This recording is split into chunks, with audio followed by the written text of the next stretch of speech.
भगवान ब्रजेश तनय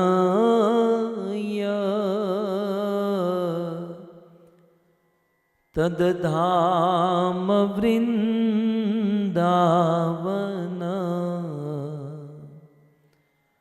रम्या काचिदुपासना ब्रजबधो वर्गेणया कल्पिता श्रीमद्भागवतं प्रमाणममलम्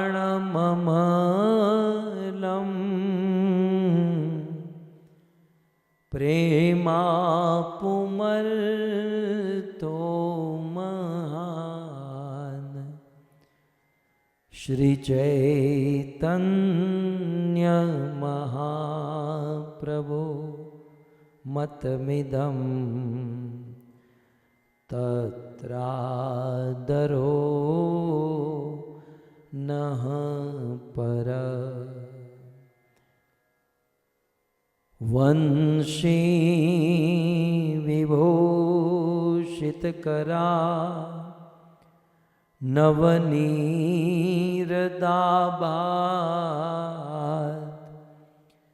पीताम्बर दरुणबिम्बफल दरोष्ठात् पूर्णेन्दुसुन्दरमुखात्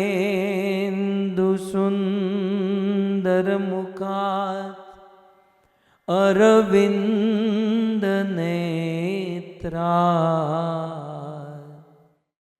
कृष्णात् परं किमपि तत्व अहं न जाने करारविन्दे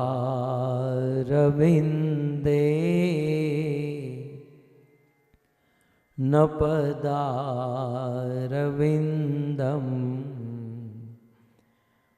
मुखारविन्दे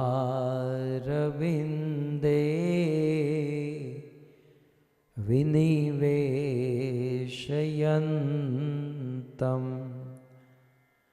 वटस्य पत्रस्य पुटे शयानं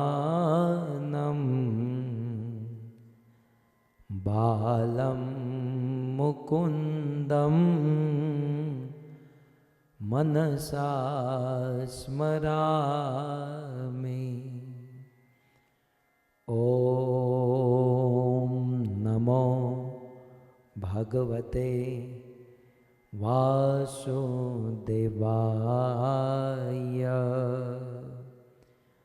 ॐ नमो भगवते वासुदेवाय।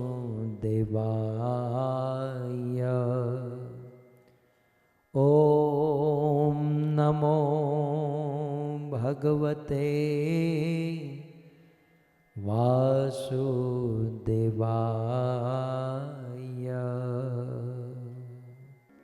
जय जय श्री राधा रमण जय जय नवल किशोर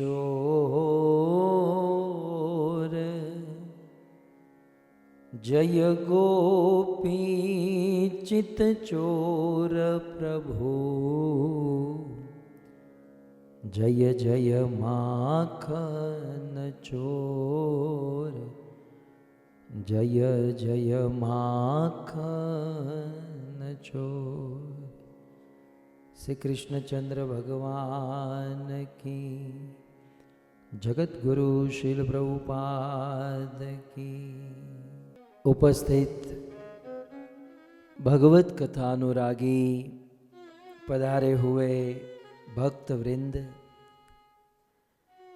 इस सभा को परम सुशोभित करने वाले हमारे अंतर्राष्ट्रीय कृष्ण भावनामृत संघ इस्कॉन के वरिष्ठ भक्तगण,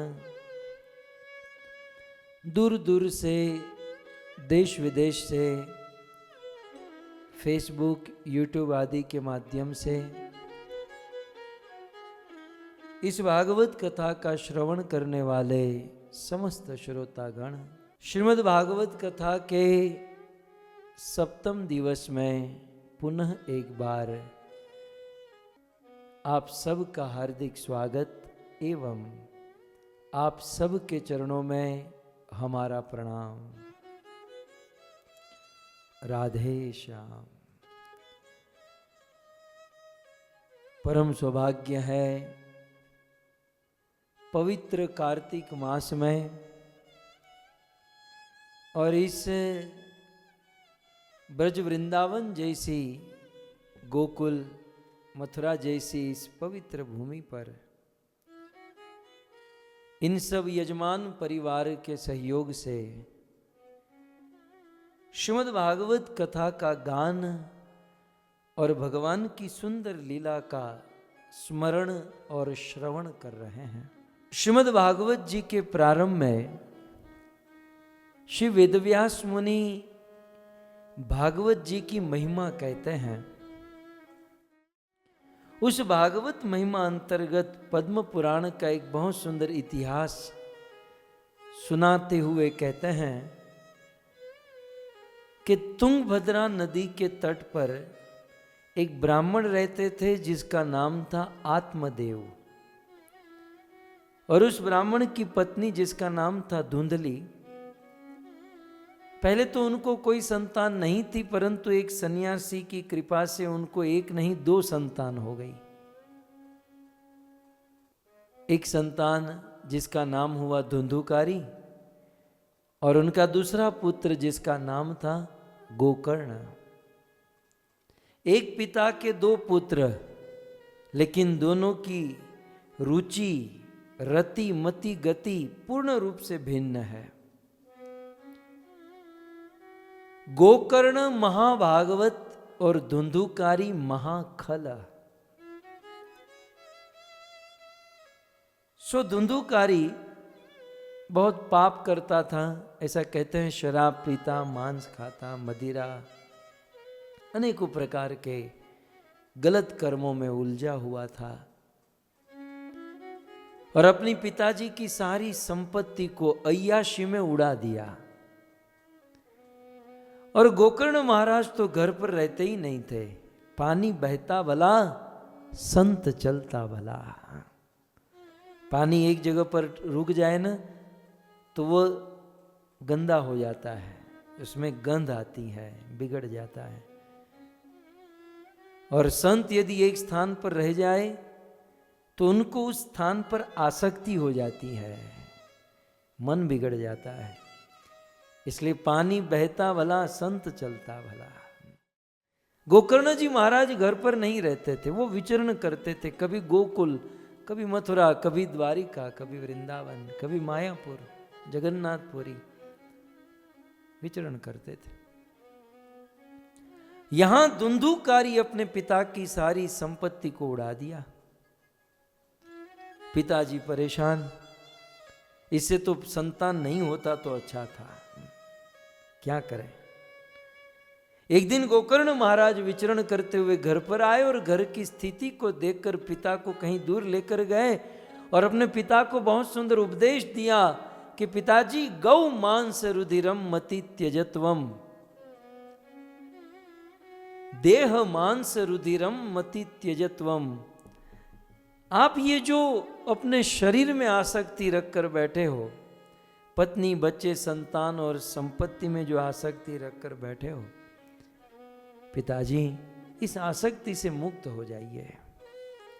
तो फिर क्या करूं? बोले वन का मार्ग पकड़िए और वन में जाकर, वृंदावन जैसे वन में जाकर क्या करें? भागवत का पाठ करें। पुत्र गोकर्ण का हृदय दिल पर लग गया और आत्मदेव ब्राह्मण घर से निकल पड़ा और वन में जाकर भागवत पढ़ने लगे। ऐसा शास्त्र में, पद्म पुराण और भागवत के महात्म्य में लिखा है कि श्रीमद् भागवत दशमस्य पाठम, पिछले 6 दिन से हम लोग जो सुन रहे हैं ना, स्पेशल दामोदर लीला। गोकर्ण महाराज के पिता आत्मदेव ब्राह्मण ने पूरी भागवत नहीं पढ़ी थी। ध्यान से सुनिएगा, ये बहुत सूक्ष्म बातें हैं। कई बार कुछ लोग कहते ना, कथा तो 7 दिन हुई लेकिन पूरी भागवत नहीं हुई, केवल दामोदर लीला। श्रीमद् भागवत जी के प्रारंभ में जो इतिहास बताया जाता है और जगत विदित सब लोग जानते हैं, उस इतिहास में गोकर्ण महाराज के पिता आत्मदेव ब्राह्मण ने पूरी भागवत नहीं पढ़ी। भागवत में दशम स्कंद, जैसे हम और आप कथा सुन रहे हैं, दशम स्कंद की कथा, तो श्लोक में वहां पर लिखा है, क्योंकि ये छोटी छोटी बातें आजकल के प्रवक्ता को समय नहीं होता ना, क्योंकि बहुत कुछ बोलना होता है, इसलिए ये सब चर्चा नहीं होती है। लेकिन वहां श्लोक में लिखा है श्रीमद् भागवत दशमस्य पाठम, भागवत के केवल दशम स्कंद का पाठ हुआ, और भागवत के दशम स्कंद का पाठ करके मन भगवान में लग गया। एक दिन प्राण छूट गया और मरते ही वे भगवान के धाम को प्राप्त हो गए। इस आत्मदेव ब्राह्मण के परिवार में स्वयं आत्मदेव जीते जी भागवत पढ़े, और भागवत में भी दशम स्कंद पढ़े। આપણે ત્યાં ગુજરાતીમાં કહેવાય કે જીવતા જગતિયું કર્યું આત્મદેવ બ્રાह्मणे, जीते जी भागवत पढ़ लिया। भक्तों, जितना हो सके उतना जीते जी भागवत पढ़ लेना चाहिए, क्योंकि हमारे मरने के बाद हमारे पुत्र, हमारे संतान भागवत कथा आयोजन करेंगे नहीं करेंगे, कोई भरोसा नहीं। जीते जी आत्मदेव ब्राह्मण ने जीते जी भागवत पढ़ा, जीते जी सुना और अपने दम पर भगवान को प्राप्त कर गए। ये तो हुआ एक इतिहास। उसी आत्मदेव ब्राह्मण के घर पर दूसरा इतिहास सुनिए। आत्मदेव ब्राह्मण का ही बेटा ना धुंधुकारी, अब पिताजी चले गए और माँ, अब ये धुंधुकारी 5 वेश्या को लेकर, 5 नृत्यांगना को लेकर घर पर आया। ये दृश्य उनकी माँ देख नहीं पाई, कुएं में गिरकर आत्महत्या कर ली। और धुंधुकारी 5-5 नृत्यांगनाओं के साथ उन दिनों वे अपने घर पर रहता था, और रोज उनके लिए कुछ ना कुछ माल सामान लाना। अब इसका कोई धंधा, कोई फैक्ट्री, कोई दुकान तो थी नहीं, ये तो चोरी करता था। सोचा रोज छोटी छोटी चोरी करने से अच्छा एक बड़ा हाथ मार दूं, राजा के घर पर चोरी कर दूं। एक दिन धुंधुकारी राजा के घर पर चोरी करके बहुत सारा माल लेकर आया। इन 5 नृत्यांगनाओं ने देखा, प्लान बनाया और धुंधुकारी के हाथ और पांव बांध दिए और उसके मुख में गरम गरम कोयले डालकर तड़पा तड़पा कर मार दिया, मर गया। और ये 5 नृत्यांगना उस धन को लेकर वहां से भाग गई। और जाते जाते उन्होंने क्या किया, इस धुंधुकारी को उन्हीं के घर पर खड्डा किया और उन्हीं के घर पर खड्डा करके गाड़ दिया ताकि किसी को पता न चले। धुंधुकारी की परिस्थिति। अब वेदव्यास मुनि लिखते हैं श्रीमद् भागवत के इस महात्म्य में, श्री वेदव्यास मुनि कहते हैं कि यदि ये जो धुंधुकारी की मृत्यु हुई ना, ये कोई नेचुरल डेथ नहीं थी, कुदरती मृत्यु न तो, ये कमौत थी। समय से पहले इनको मारा गया था। इस धरती पर, पृथ्वी पर ये संभव है कि समय से पहले किसी की मृत्यु हो जाए, तो ये कमौत थी। और समय से पहले इनकी मृत्यु हुई क्योंकि इसके जीवन में कुछ समय बाकी रह गया था और इनका शरीर छूट गया, इसलिए उनको प्रेत शरीर प्राप्त हुआ, अर्थात धुंधुकारी मरने के बाद प्रेत बना। और प्रेत शरीर में श्रीमद् भागवत के महात्म्य में वर्णन है, धुंधुकारी को बड़ा कष्ट होने लगा, बड़ा कष्ट। दूसरी ओर उनके छोटे भाई गोकर्ण महाराज को जब पता चला मेरे भाई की मृत्यु हो गई, तो वे भारत में तीर्थ हैं गया, गया तीर्थ, जो तीर्थ भगवान विष्णु के शरीर पर बसा हुआ है। तो गया तीर्थ में गए और अपने बड़े भाई धुंधुकारी का श्राद्ध और अंत्येष्टि क्रिया की, और फिर एक दिन घर पर आए तो अचानक से घर पर भयंकर से आवाज होने लगे। गोकर्ण महाराज को कुछ शक तो हुआ। उन्होंने हाथ में गंगाजल लेकर अभिमंत्रित करके जब छिड़का तो उसे वाचा शक्ति आई। गोकर्ण महाराज ने पूछा, तुम हो कौन? तब वो कहा कि मैं तुम्हारा भाई धुंधुकारी हूं, मैंने जीवन भर पाप किया है। जेठला माथे जा वाळ सती रानी, जेठला माथे जा वाळ रे, एटला ते वकरम मैं करया, हे जी एटला ते वकरम मैं करया, तोड़ा दे रे एम जे सल के छे जी, ओ जी रे एम जे सल के छे जी। धुंधुकारी अपने भाई गोकर्ण को कहने लगा कि गोकर्ण भैया, भैया मैं मरने के बाद प्रेत बना हूं और मुझे इस प्रेत शरीर में बड़ा कष्ट हो रहा है। गोकर्ण महाराज ने कहा कि मैंने तो तुम्हारे लिए गया में जाकर श्राद्ध किया, गया में जाकर अंत्येष्टि क्रिया की, तुम्हारी तो मुक्ति हो जानी चाहिए। तब धुंधुकारी ने गोकर्ण महाराज को कहा कि भैया मैंने जीवन में बहुत पाप किए हैं, बहुत पाप, मैं मेरे कितने पाप गिनाऊं। तोड़ी सरोवर पाण सती में तो,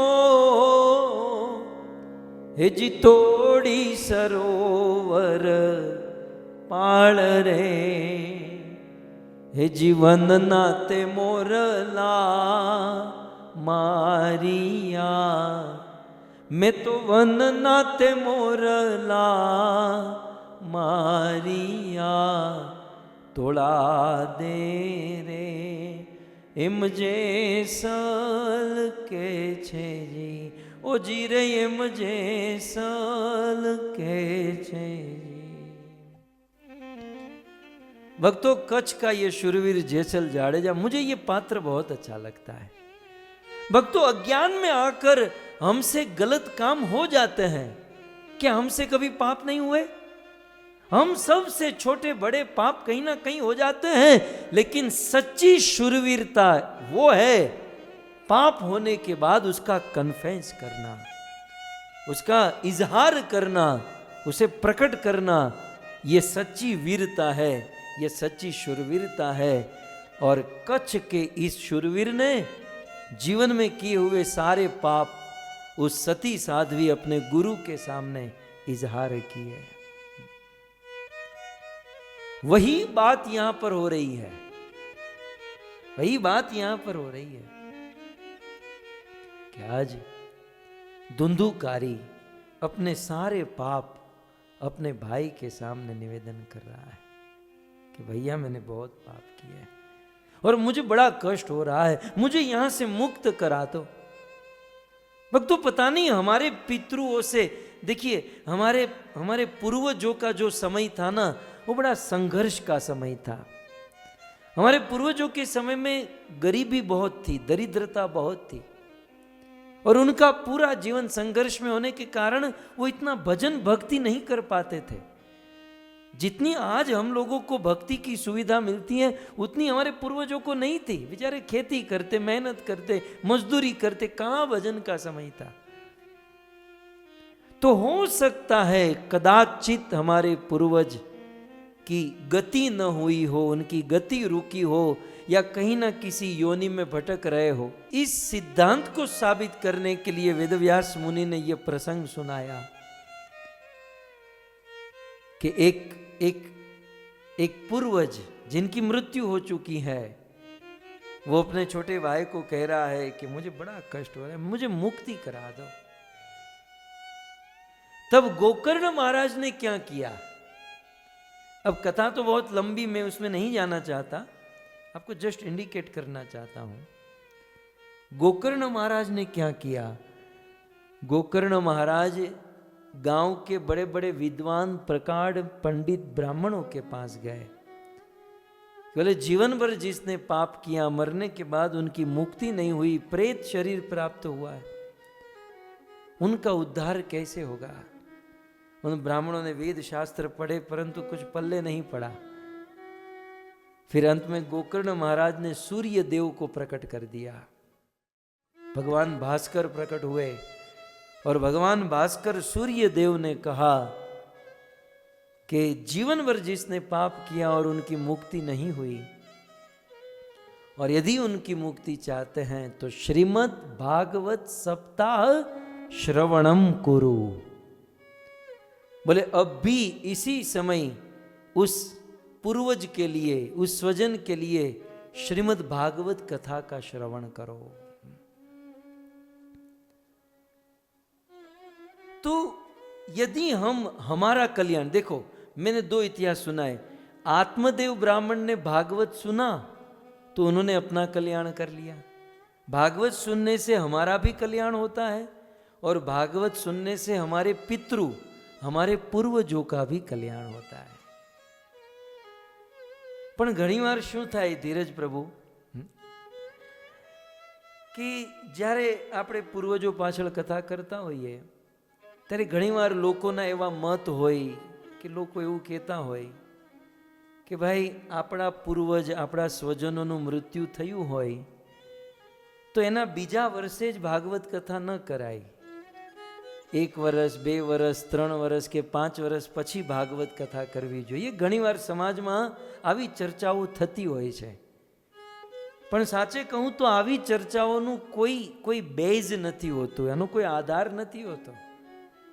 હવે જો અહીંયા શ્રીમદ ભાગવતની આપણે વાત કરીએ તો ભગવાન ભાસ્કર સૂર્ય દેવતાએ કહ્યું કે અત્યારે અને હમણાં જ તમે ભાગવતનું આયોજન કરો જો તમારે ધુંધુકારીનો ઉદ્ધાર કરવો હોય તો। અને આપણે જાણીએ છીએ કે ગોકર્ણ મહારાજે એમના પિતૃ, એમના સ્વજનોનો ઉદ્ધાર કરવા માટે જે ભાગવત કથાનું આયોજન હતું એ તરત જ કર્યું। 1 વર્ષ, 2 વર્ષ, 3 વર્ષ રાહ ન જોઈ। આપણે ત્યાં ઘણા લોકો, ઘણા બ્રાહ્મણો પણ એવું કહેતા હોય કે 3 વર્ષ પછી કરો, 5 વર્ષ પછી કરો।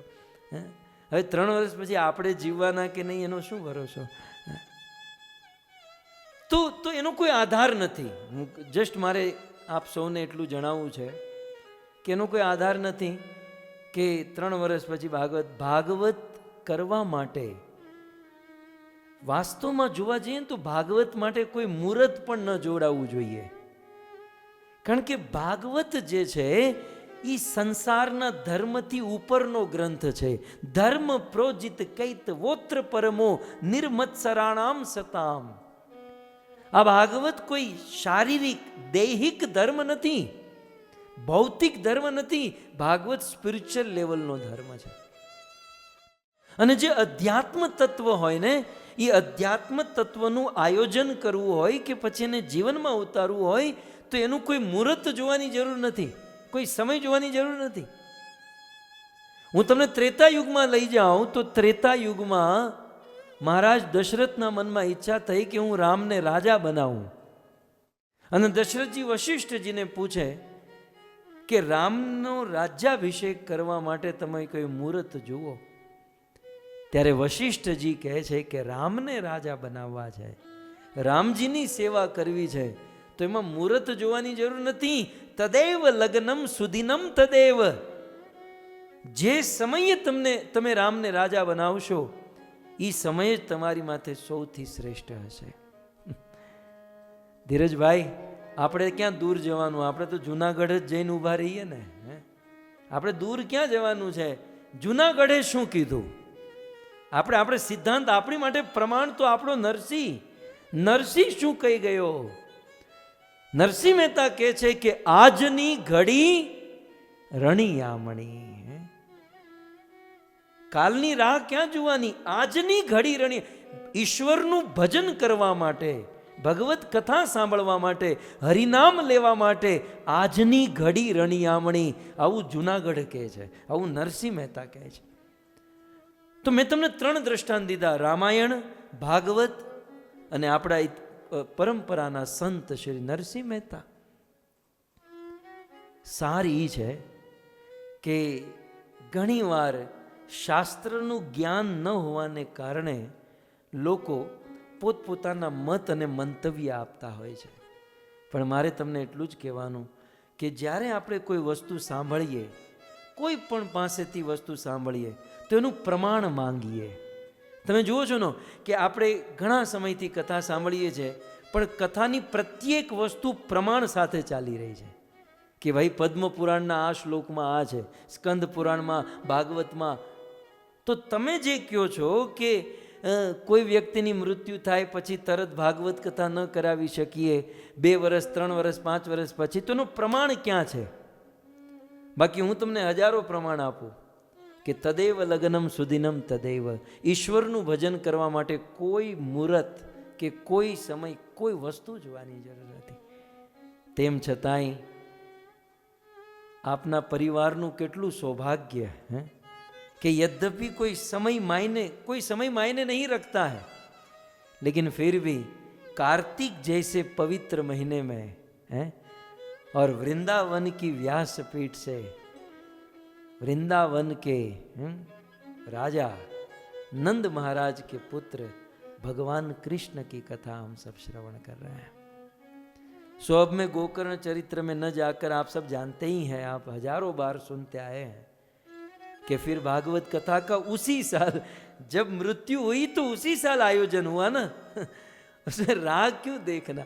मतलब आ तो એવું જ થયું કે આપણા પિતા આપણને પાણીનો ગ્લાસ મંગાવે, આપણે કહીએ કે ભાઈ 3 વર્ષ પછી તમને પીવડાવશું. तो हमसे भोजन मांगे, हम 3 साल के बाद.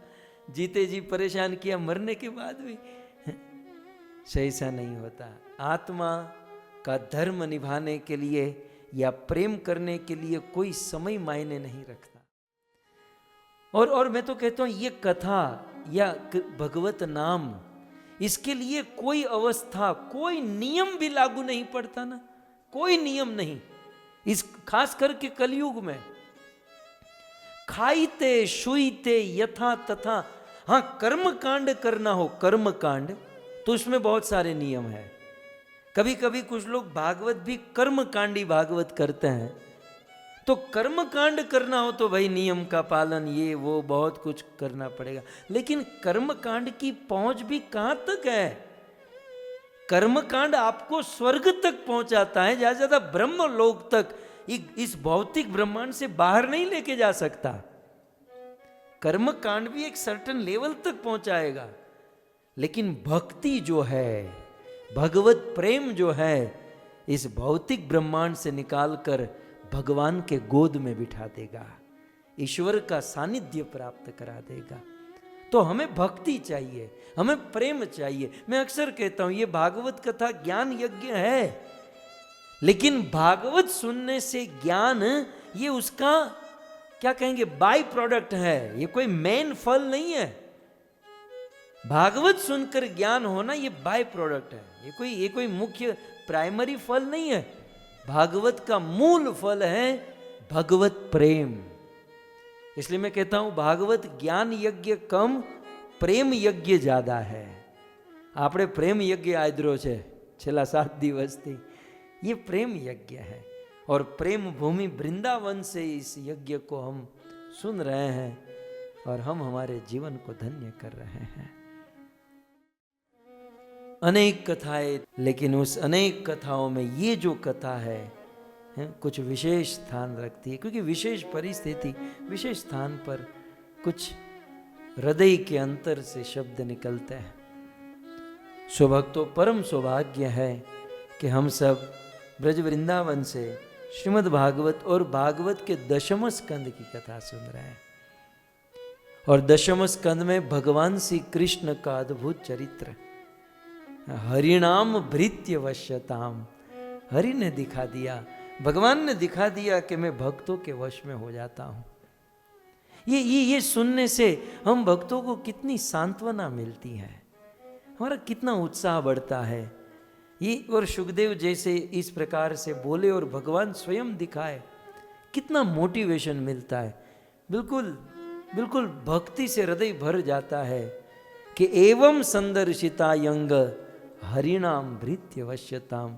भगवान अपने भक्तों के वश में बंधने को तैयार हो जाते हैं।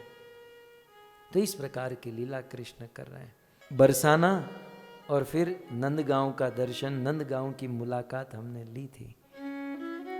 सो नंदगांव में बहुत सुंदर वृंदा कुंड है, वृंदा देवी का मंदिर और स्थान है, चरण पहाड़ी है।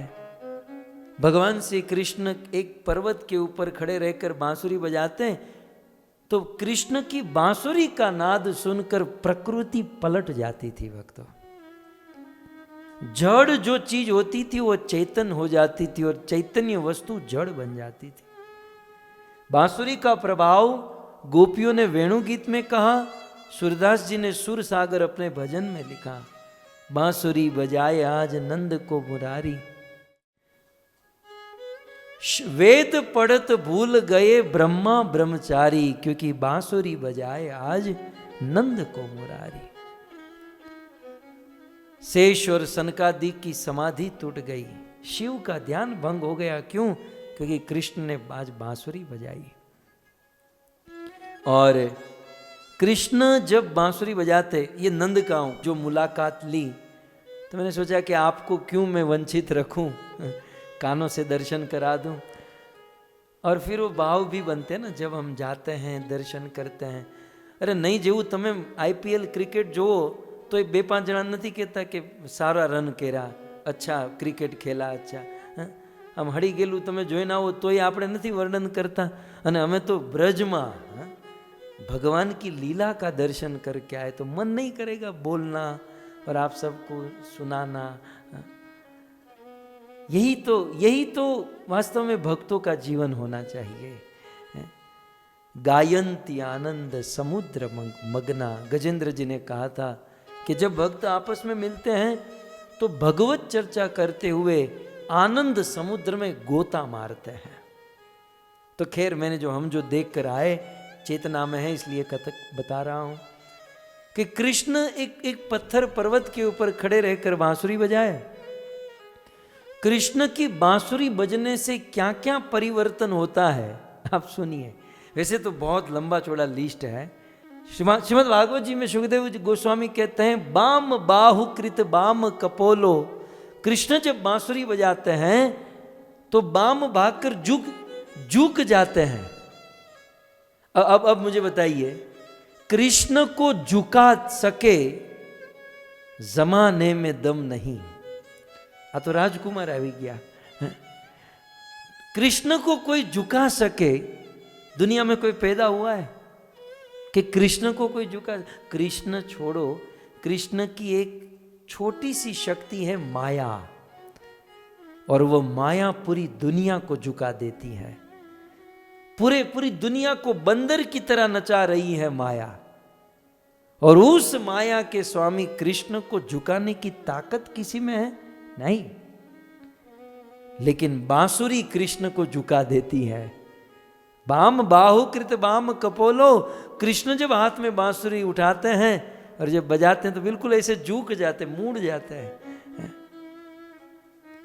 और फिर कृष्ण की बांसुरी बजते ही गैया घास खाना भूल जाती है, और मान लो कदाचित गाय और बछड़ों के मुख में घास है और बांसुरी का नाद सुनते ही वो घास वैसे के वैसे रह जाता है। हम जब इमेजिन करते बड़ा आनंद आता है कि आप गाय और बछड़े के मुख में से घास है, बांसुरी का आवाज सुनकर कान वहां पर।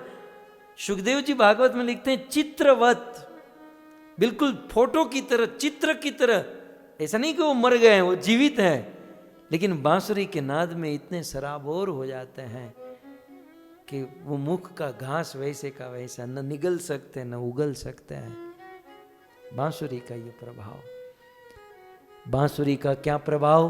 कृष्ण जब बांसुरी, नंदगांव की बात कर रहा हूँ, चरण पहाड़ी की, कि जब बांसुरी बजाते हैं ना, तो कृष्ण की बांसुरी से वो जो यमुना का पानी, झरने का पानी खलखल खलखल बहता है, वो खलखल बहने वाला पानी पत्थर की तरह स्तब्ध हो जाता है। वो बहने वाला पानी स्तब्ध हो जाता है, और जिस पत्थर पर खड़े रहकर कृष्ण बांसुरी बजाते हैं वो पत्थर पिघल जाता है। सो भक्तों, भगवान श्री कृष्ण ने जिस पत्थर पर खड़े रहकर बांसुरी बजाई, वो पत्थर पिघल गया। और स्वाभाविक है कि पत्थर पिघल गया तो कृष्ण के चरण चिन्ह उस पत्थर पर आ गए होंगे। तो ब्रज में कई जगह पर कृष्ण ने खड़े रहकर बांसुरी बजाई हैं, और जिस पत्थर पर खड़े रहकर बांसुरी बजाई, कृष्ण के चरण आज भी उस पत्थर पर है। ये जूम में से बाहर निकलो तो आपको कुछ समझ में आए ना, आपको कुछ दिखाई देवे, तो साक्षात कृष्ण के चरणों के दर्शन। कितना चैतन्य महाप्रभु इसे देखकर बिल्कुल अष्टांग प्रणाम करते हुए उदंड नृत्य और अष्ट सात्विक विकार, क्योंकि भगवान के चरण। सो चरण पहाड़ी। और फिर नंदगांव में, क्योंकि 2-3 बार कृष्ण के चरण पहाड़ी। अब इसी नंदगांव में अक्रूर जी कृष्ण को लेने आए थे, और यहां पर कृष्ण खेलते कूदते हैं। तो अक्रूर जी ने दूर से, अब नंदगांव में पहुंचे नहीं थे, दूर से कृष्ण के चरणों को देखा। जैसे ही कृष्ण के चरणों को देखा तो अक्रूर जी रथ से कूद गए और कृष्ण के चरणों में अपना मस्तक रखा, ब्रज रज में आलोटने लगे और दंडवटी परिक्रमा करते आगे बढ़े। ये दामोदर मास चल रहा है, ठीक है। हम रोज दीपदान करते हैं, और दीपदान करते हुए क्या गाते हैं? दामोदर अष्टकम गाते हैं ना। अब दामोदर अष्टकम का पहला शब्द क्या है? नमामि ईश्वरम, ठीक है, नमामीश्वरम सच्चिदानंदर। दामोदर अष्टकम का अंतिम शब्द क्या है? नमो राधिकाये त्वदीय प्रियाय, नमो अनंतले, वहां पर भी नमस्कार। सो दामोदर अष्टकम के प्रारंभ में नमस्कार, अंत में, बीच में भी नमस्कार ही है।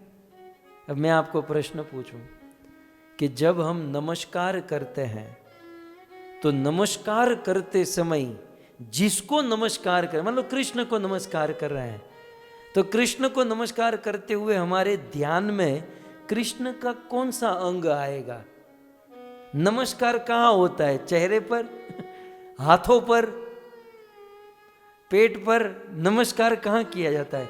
नमस्कार होता है चरणों में। तो ये पूरा महीना हम कृष्ण के चरणों में नमस्कार करते हैं, और उसी कृष्ण के चरण चिन्ह आज भी ब्रज में प्रकट रूप से हैं। अक्रूर जी ने जिस चरण चिन्हों को देखा वो स्थान भी आज ब्रज में है। तो मन में लोभ होता है कि कृष्ण के चरणों का ध्यान करें, आज कृष्ण के चरणों का दर्शन। अब अक्रूर जी ने जिस कृष्ण के चरण को देखा तो वो हमारी तरह नहीं था। हमारे चरणों में तो इतना एक तो चरणों का कोई ठिकाना नहीं होता, और फिर उस चरण इतने फट गए होते हैं कि वो यहाँ हमारे भारत में क्रैक क्रीम आती है, पूरी क्रीम डाल दोगे ना फिर भी वो ठीक नहीं हो पाते हैं। लेकिन कृष्ण के चरण बहुत सुंदर है। अब वृंदावन में तो प्रकट रूप से कृष्ण के चरण है, और उस कृष्ण के चरणों की महिमा हमारे वेदों में, कृष्ण के चरणों की महिमा स्कंद पुराण, मत्स्य पुराण, गर्ग संहिता, श्रीधर स्वामी के द्वारा सारार्थ दर्शिनी, विश्वनाथ चक्रवर्ती ठाकुर के द्वारा लिखी हुई सारार्थ दर्शिनी, भावार्थ दीपिका, आनंद लीलामृत, ऐसे अनेकों ग्रंथों में कृष्ण के चरणों की महिमा बताई गई है। यदि मन में प्रश्न हो भगवान श्री कृष्ण के चरण कैसे हैं, थोड़ा सा ध्यान हो जाए, क्योंकि जब हम हरि नाम लेते हैं, भगवान को नमस्कार करते हैं, तो ये सब थोड़ा सा होना चाहिए। नहीं तो हम क्या ध्यान करेंगे जब ये चीज़ ही नहीं पता होगी? तो कृष्ण के चरणों में हमको क्या दिखाई देगा, क्या ध्यान होगा? कृष्ण के दाएं चरण में 11 चिन्ह है। कृष्ण के दाएं चरण में 11 चिन्ह है और कृष्ण के बाएं चरण में 8 चिन्ह है। टोटल कितने हुए? 11 और 8 19। कृष्ण के दाएं चरण में 11 चिन्ह कौन से हैं? जौ, चक्र, छत्र, ऊर्ध्व रेखा, कमल, ध्वजा, अंकुश, वज्र, अष्टकोण, सात्विक और जांबूफल। दाएं चरण में 11 चिन्ह। और कृष्ण के बाएं चरण में 8 चिन्ह है। कौन से? शंख, संकेंद्र वृत्त, प्रतंचा रहित धनुष, गाय का खुर, कुंभ, त्रिकोण, अर्धचंद्र और मछली मीन। तो 11 और 8 19। आपको थोड़ा सा बैठ नहीं रहा है? ये बहुत अच्छी व्यवस्था है। आइए हम चरण चिन्हों को देखते हुए मैं थोड़ा सा वर्णन करूं। दिखाई दे रहा है? भगवान श्री कृष्ण के चरण चिन्ह है। ये चरण पहाड़ी ब्रज में जो चरण है, या अक्रूर जी ने कृष्ण के जिस चरण को देखा और हमारे वेदों ने जिस चरण का वर्णन किया, कृष्ण के चरणों में ये चिन्ह है। तो थोड़ा सा वर्णन कर दें। आपको दिखाई दे रहा है, मेरे बाजू में ही है कृष्ण के चरण चिन्ह। तो दाएं चरण में 11 चिन्ह है। यदि हम क्रम से शुरू करें तो प्रथम चिन्ह है जौ, माने गेहूं। આપણે ગુજરાતીમાં ઘઉં કહેવાય। ઘઉં આપણે ખાઈએ ને રોટલી બનાવીને, गेहूं, जौ। तो आप देखोगे कृष्ण के दाएं चरण में प्रथम चिन्ह है जौ। वो चरण के अंगूठे में है। चरण के अंगूठे में आप देखोगे गेहूं की तरह एक चिन्ह है। कृष्ण के चरण में इस जौ का जो चिन्ह है, इसका ध्यान करने से, माने कृष्ण का चरण का ध्यान करने से या उस चिन्ह का ध्यान करने से हमारे जीवन में हमें भोग और ऐश्वर्य की प्राप्ति होती है। दूसरा, अनेकों जन्मों की जो यात्रा है, कबू स्वर्ग उठाए कबू नरक डुबाए, 84 लाख की योनि, कभी गाय बैल गधा कुत्ता, ये जो बनते हैं, कृष्ण के चरणों में इस जौ का ध्यान करने से अनेकों जन्मों की यात्रा जौ के दाने जैसी छोटी सी हो जाती है।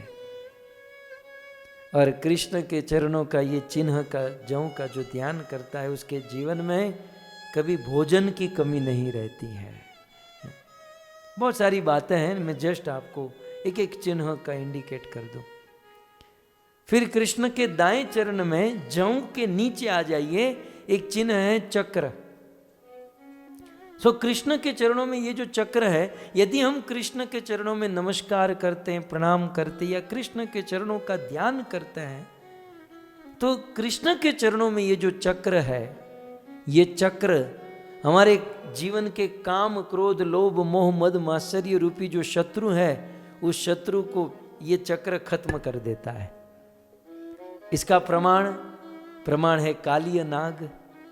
ये सारी चीज कालीय नाग में थी, लेकिन कृष्ण जैसे ही अपने चरण कालीय नाग के मस्तक पर रखे, तो कृष्ण के चरणों से वो चक्र जो था कालीय नाग पर ऐसा घुमा कि सारा काम, क्रोध, लोभ सब कुछ खत्म हो गया। ये चक्र। और दूसरा प्रमाण, कृष्ण के चरणों में ये जो चक्र है, ये कृष्ण के चरणों में नमस्कार करने से, इस चरण का ध्यान करने से भक्तों के जीवन में जो पाप है वो पाप कट जाते हैं। और इसका प्रमाण है रामायण की अहल्या। अहल्या से गलती हो गई, मानो पाप सा हो गया और पत्थर बनकर बैठे थी, और राम जी ने अपने चरण अहल्या के ऊपर रखे, उनके सारे पाप खत्म हो गए। और पाप खत्म हो गए तो परसद पद पावन, शोक नसावन, प्रकट भई तप पुंज सही, देखत रघुनायक जन सुखदायक, मुख नहीं आव वचन कही। सो अहल्या इसका प्रमाण है। सो इस प्रकार से, जैसे बहुत सारी बातें हैं, इस पर पूरी कथा हो सकती है। मैं जस्ट आपको, क्योंकि हम ये देख कर आए ना, तो मेरे मन में, मेरे चित्त में ये उमड़ रहा था। तीसरा है कृष्ण के दाएं चरण में आप देखोगे जौ है, उसके नीचे चक्र है और उसके नीचे छाता है, अम्ब्रेला, छतरी है। आपड़ा छत्रु जेवू छत्रु नहीं। कृष्ण के चरणों में जो छत्र है वो छत्र के द्वारा भक्त के भौतिक कष्टों की भौतिक कष्ट से भक्त दूर हो जाते हैं। क्योंकि हमारे जीवन में भौतिक कष्ट कितने हैं, मानो भौतिक कष्टों की वर्षा हो रही है। लेकिन यदि कृष्ण के चरणों में नमस्कार करें और इनका ध्यान करें तो वर्षा के तरह आने वाले कष्ट से इस छाते के द्वारा हमारी रक्षा होती है। और इसका प्रमाण है श्री राधा गिरधारी। भगवान गिरधारी ने गोवर्धन छत्र के रूप में धारण किया था और ब्रजवासियों को उस इंद्र के प्रकोप से, उस दुख के धोध से दूर किया था। तो इस प्रकार से ये छत्र काम करता है। और दूसरा, इस छत्र का ध्यान करने से या चरणों में प्रणाम करने से या भगवान की शरण ग्रहण करने से सदैव उस भक्त के मस्तक पर छत्र रहता है, जैसे राजाओं के मस्तक पर होता है ना। मतलब इसका ये है कि कृष्ण के चरण का आश्रय लेने वाला व्यक्ति राजा से भी अधिक विख्यात हो जाता है। राजा की क्या वैल्यू, मुझे बताइए। राजा को केवल राजा कहते हैं, लेकिन जिसने कृष्ण की शरण ग्रहण की है हमारे इस्कॉन में उसे महाराज कहते हैं। गोपाल कृष्ण गोस्वामी महाराज, भक्ति चारू स्वामी महाराज। वैसे देखा जाए तो उनके पास कोई बैंक बैलेंस नहीं है, तो फक्कड़ बाबा सन्यासी है, लेकिन कहने को क्या है, महाराज। क्यों? वो तो केवल दुनिया का, देश का केवल राजा होता है, लेकिन जिसने कृष्ण की शरण ग्रहण की है वो महाराज माना जाता है। क्यों? क्योंकि उसने लक्ष्मीपति, लक्ष्मी के नाथ कृष्ण की शरण ग्रहण की है। राजा के पास तो एक देश की, एक राज्य की संपत्ति होती है, लेकिन जिसने कृष्ण की शरण ग्रहण की है उसके पास करोड़ों करोड़ों ब्रह्मांड की संपत्ति। लक्ष्मी का नाथ उसके जेब में होता है। यशोदा ने कृष्ण को नहीं बांध कर बिठा दिया, तो लक्ष्मीपति उनके पास होता है, छत्र। तत्पश्चात दाएं चरण में चौथा चिन्ह है ऊर्ध्व रेखा। ये रेखा ऊर्ध्व रेखा, आप देखोगे कि वो गेहूं, चक्र और छत्र के लेफ्ट हैंड साइड पर ऊर्ध्व रेखा, आपके राइट हैंड साइड पर होगी। तो ऊर्ध्व रेखा, ये रेखा ऊपर की ओर जा रहे हैं। मतलब जो व्यक्ति कृष्ण की शरण ग्रहण करेगा, उसका ध्यान करेगा या उनको देखेगा, उनके जीवन का ग्राफ जो है वो ऊपर की ओर ही बढ़ेगा। यदि हम हमारे जीवन का ग्राफ भौतिक या आध्यात्मिक ऊपर की ओर बढ़ाना चाहते हैं तो कृष्ण के इस चरण का ध्यान करना चाहिए। ऊर्ध्व रेखा जो हमें ऊपर की ओर लेकर जाती है। ये तो मैं केवल एक एक पॉइंट बता रहा हूँ जो मेरे स्मरण में है और जो मुझे समझ में आ रहा है। बाकी हमारे सारे वेद और शास्त्रों में कृष्ण के चरणों की श्लोकों में बहुत बहुत महिमा है। यदि उसको लेंगे ना तो एक दिन में 2-3 चिन्ह, वैसे 7 दिन में पूरी कथा हो सकती है केवल कृष्ण के चरण और इन चिन्हों के ऊपर। जिसे मैं आपको एग्जाम्पल दे रहा हूँ कि काली नाग का काम क्रोध दूर किया, अहल्या ये वो, तो ये सब प्रसंगों के साथ ये बहुत सुंदर एक भागवत कथा हो सकती है, लेकिन मैं जस्ट आपको एक इंडिकेट कर रहा हूँ। आइए, कृष्ण के चरणों में 5वां चिन्ह है कमल। वो 4 उंगलियों के नीचे आप देख सकते हैं, दाएं चरण में 5वां चिन्ह है कमल। जैसे कमल मधुकर में लोभ उत्पन्न कराता है, कमल भंवरे में लोभ, भंवरा कमल को देखकर बड़ा लोभी हो जाता है। वो अपना देह, अपने जीवन की परवाह नहीं करता। वो बहुत दूर से वो कमल में आकर दिन भर बैठ जाता है।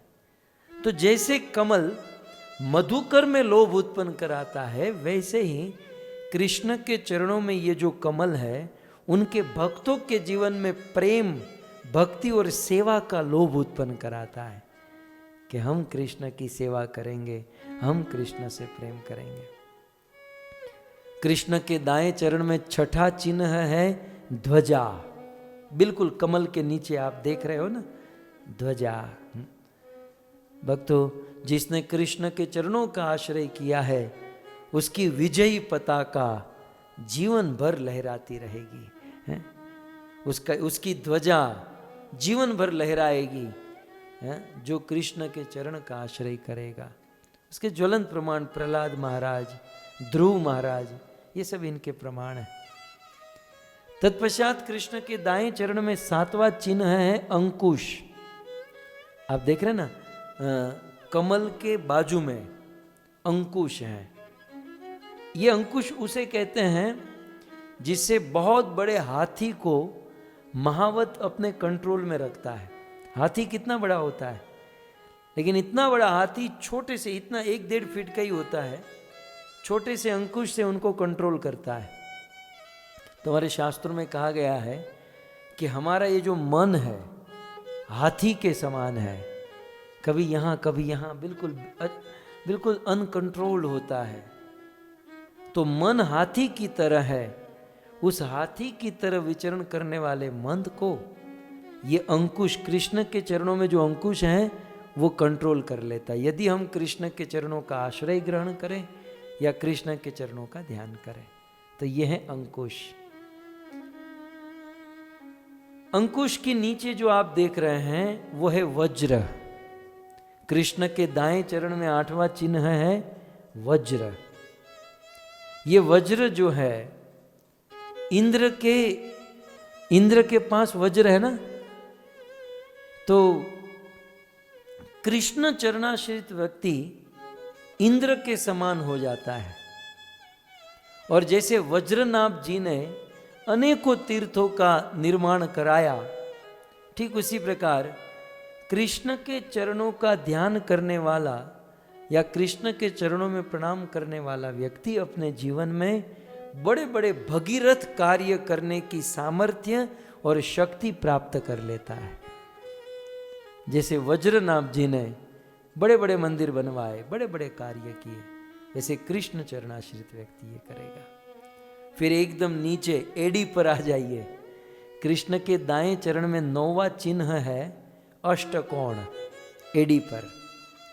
यह अष्टकोण जो है 8 दिशा से कृष्ण के चरणों का ध्यान, प्रणाम, नमस्कार करने वाले को अष्टकोण से क्या होता है, 8 दिशाओं से उसकी रक्षा होती है।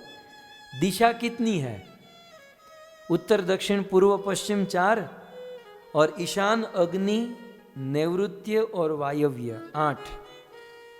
तो 8 दिशा से आने वाले जो प्रॉब्लम है उनसे उस भक्त की रक्षा होगी जो कृष्ण के इन चरणों का ध्यान करेगा। ये अष्टकोण ये प्रतीत करता है।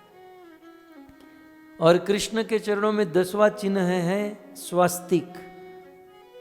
आप देखोगे 4 स्वस्तिक कृष्ण के चरणों में, एडियो में 4। तो स्वस्तिक जो है ना, मंगल का चिन्ह है। स्वस्तिक जीवन में मंगल लाता है। कृष्ण के चरणों का ध्यान प्रणाम करने वाले के जीवन में कभी अमंगल नहीं होता, जीवन में मंगल ही मंगल होते रहता है। और फिर अंत में कृष्ण के दाएं चरण में 11वां चिन्ह है जाम्बू फल। ये जाम्बू फल जम्बू द्वीप निवासियों के लिए एकमात्र आराध्य भगवान श्री कृष्ण के चरण ही है, ऐसा ये प्रतीत कर रहा है, इंडिकेट कर रहा है। मतलब हम सब जम्बू द्वीप में रहते हैं, हमारे लिए न कोई बापू, कोई बाबा, न फलाना, न ढीमका, हमारे लिए ध्यान करने लायक या आश्रय लेने लायक जम्बू द्वीप निवासियों के लिए ये कृष्ण के चरण हैं। इसलिए जाम्बू, ये केवल एक एक में आपको पॉइंट कहा, वैसे एक एक चिन्ह के बहुत सारे पॉइंट्स हैं। फिर कभी हम जब इस पर कथा करेंगे तो विस्तार से, जस्ट मैं आपको इंट्रोडक्शन दे रहा हूँ। तो हो गए कृष्ण के दाएं चरण में 11 चिन्ह, जौ, चक्र, छत्र, ऊर्ध्व रेखा, कमल, ध्वजा, अंकुश, वज्र, अष्टकोण, स्वस्तिक और जाम्बूफल। अब आइए भगवान श्री कृष्ण के बाएं चरण में 8 चिन्ह है। सबसे पहले है शंख। कृष्ण के बाएं चरण के अंगूठे के नीचे है शंख। शंख जो होता है,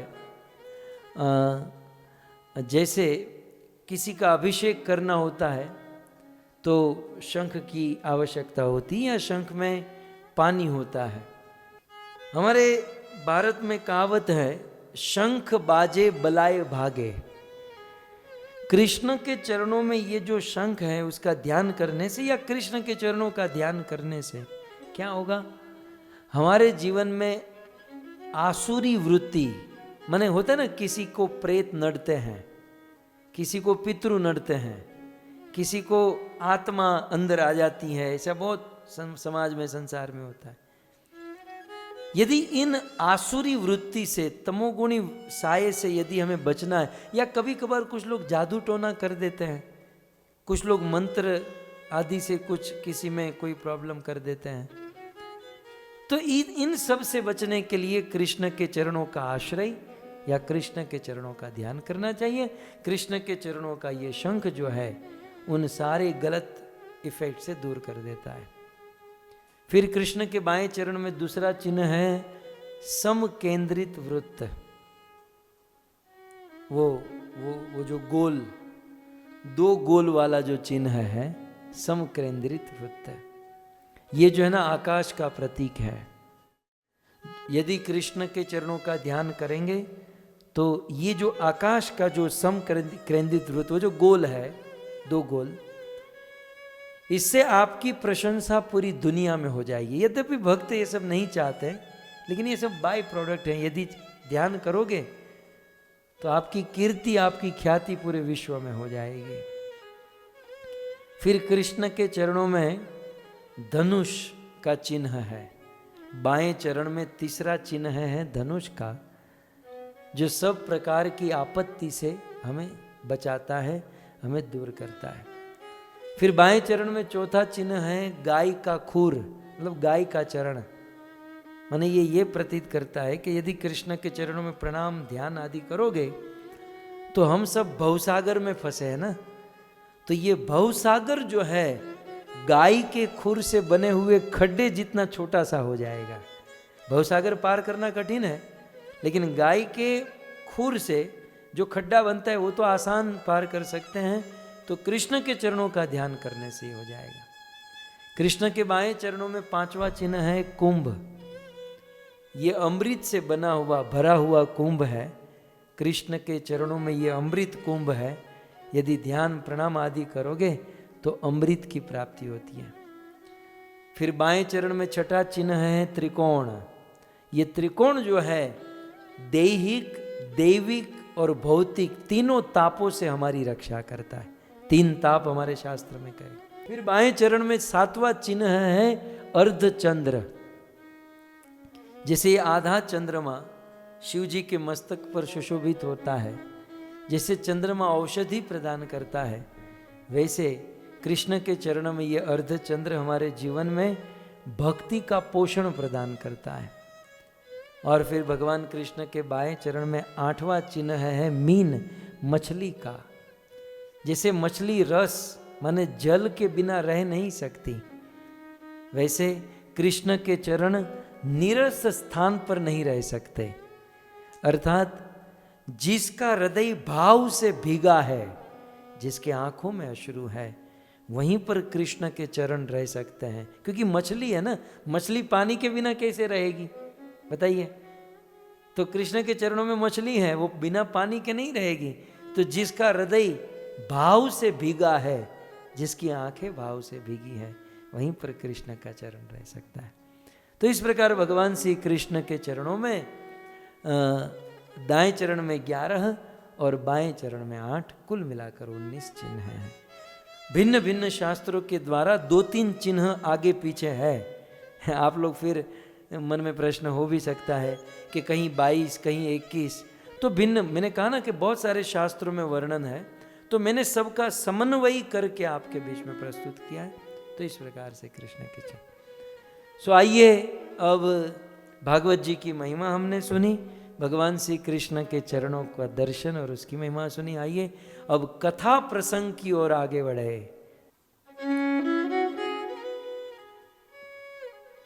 गत सत्र में हमने सुना किस प्रकार माँ यशोदा ने कृष्ण को उखल से बांध दिया,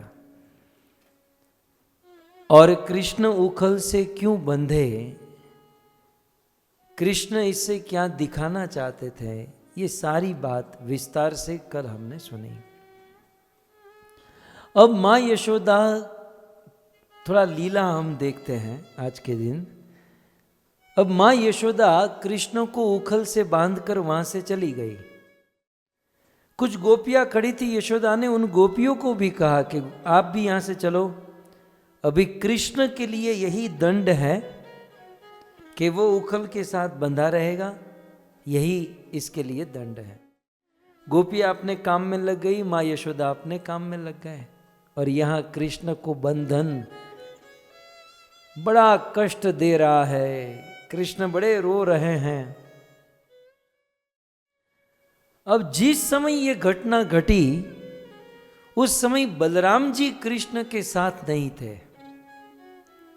उस दिन बलराम जी मां रोहिणी के साथ किसी के घर पर न्योता था, तो भोजन आदि करने के लिए किसी के घर पर गए होंगे। लेकिन जहां बलराम जी गए थे वहां किसी ने मैसेज दिया कि तुम्हारे छोटके को, तुम्हारे छोटे भाई को किसी ने बांध दिया है। बस इतना सुनना था। वो अनंत शेष का अवतार, वो अनंत शेष के स्वरूप स्वयं बलराम जी परम क्रोधित हो गए। रामायण आप सब जानते ही हैं, जब जब राम जी के ऊपर उंगली उठी लक्ष्मण जी से नहीं रहा गया। जैसे सर्प की पूंछ पर किसी का पांव आ जाए और फुफकार कर खड़ा हो जाए, उसी प्रकार से बलराम जी खड़े हुए, दौड़ कर आए। आज किसने मेरे भाई को बांधा है? जिस किसी ने मेरे भाई को बांधा है, आज उसके जीवन का अंतिम दिन, आज वो गया, आज वो अवश्य मरेगा।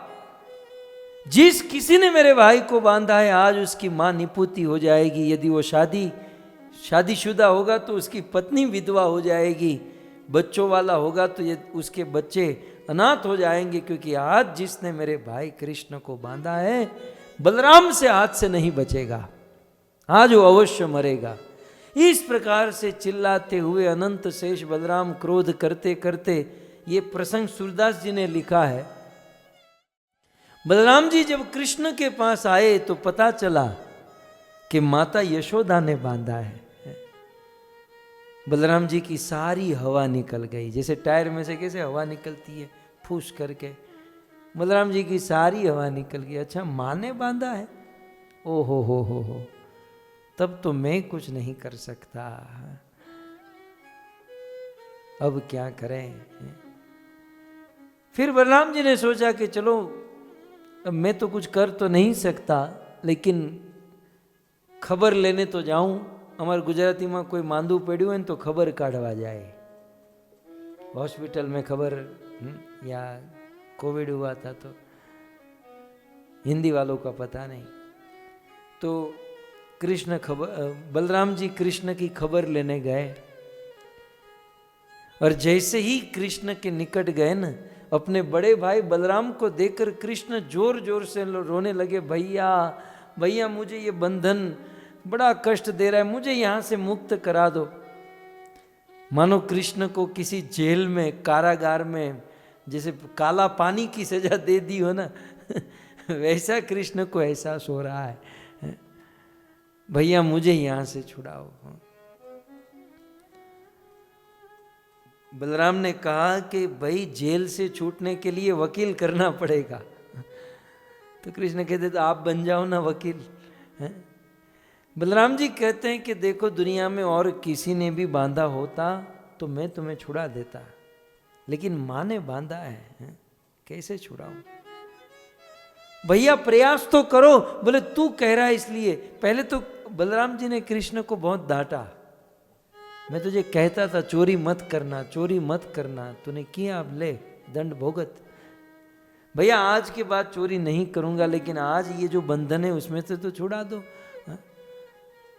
बलराम जी ने कहा देखो माँ ने बांधा है, भरोसा नहीं, लेकिन तू कह रहा है इसलिए ट्राई तो कर सकता हूँ।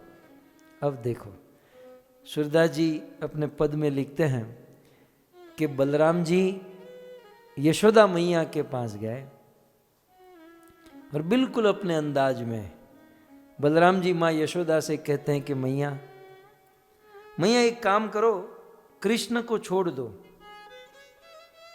सूरदास जी ने तो लिखा है, काहे को यशोदा मैया, काहे को यशोदा मैया, त्रास्यो ते बारो कन्हैया, मोहन मारो भैया, के तो दधी पियतो, मोहन मारो भैया, के तो दधी पियतो। मैया तूने मेरे भाई को क्यों बांधा है? ये कृष्ण ने कितना माखन बिगाड़ा, थोड़ा बहुत माखन बिगाड़ भी दिया तो इसमें इतना बड़ा दंड, इतनी बड़ी सजा। मैया मैं कहता हूं कि तू कृष्ण को छोड़ दे। मैया ने देखा ही नहीं बलराम की ओर, वो अपना काम कर रही थी। 2-3 बार बोला कि मैया कृष्ण को छोड़ दे, मैया ने ध्यान ही नहीं दिया। फिर बलराम जी कहने लगे मैया तू जानती नहीं तूने किसको बांधा है, तू इसको जानती नहीं ये कौन है। तब मैया ने ध्यान दिया, अच्छा मैं जानती नहीं, तू जानता है इसको तो बता दे कौन है। मैया ये विष्णु है, विष्णु। ये अभी जो बालक बनकर आया है, ये शंख चक्र गदा पद्म पीतांबर कौस्तुभ मणि पीतांबर धारण करने वाला ये विष्णु है। मैया देख इसी ने ही सतयुग में नरसिंह अवतार धारण किया, खंबे से प्रकट होकर हिरण्यकशिपु का वध किया, उसकी छाती को चिथरा चिथरा कर दिया, फाड़ दिया। मैया इसी ने सतयुग में वामन अवतार धारण करके 2 कदम में पूरे ब्रह्मांड को नाप दिया। इसी ने त्रेता में परशुराम अवतार लेकर धरती को बिल्कुल क्षत्रिय विहीन बना दिया। 21 बार क्षत्रियों का विध्वंस किया। मां ये विष्णु है, विष्णु। यशोदा मैया कहती हैं कि बिल्ली की आवाज सुनकर रोते हुए मेरे गोद में आकर छिप जाता है और तू कहता है कि ये विष्णु है? चल मान लिया ये तेरा विष्णु है, अब ये भी बता दे तू कौन है। क्योंकि मुझे तो आज ये सब नया ही मिल रहा है, सब नया ही तुम लोग लेकर आए हो, तो ये चलो ये मान लिया ये विष्णु है, तुम कौन हो? बोले मैं संकर्षण, जानती हो अनंत शेष, जिसके मस्तक पर करोड़ों ब्रह्मांड टिके हुए हैं। यदि मस्तक हिला दूं तो ब्रह्मांड के ब्रह्मांड गिर जाए। अब मैया रह नहीं पाई।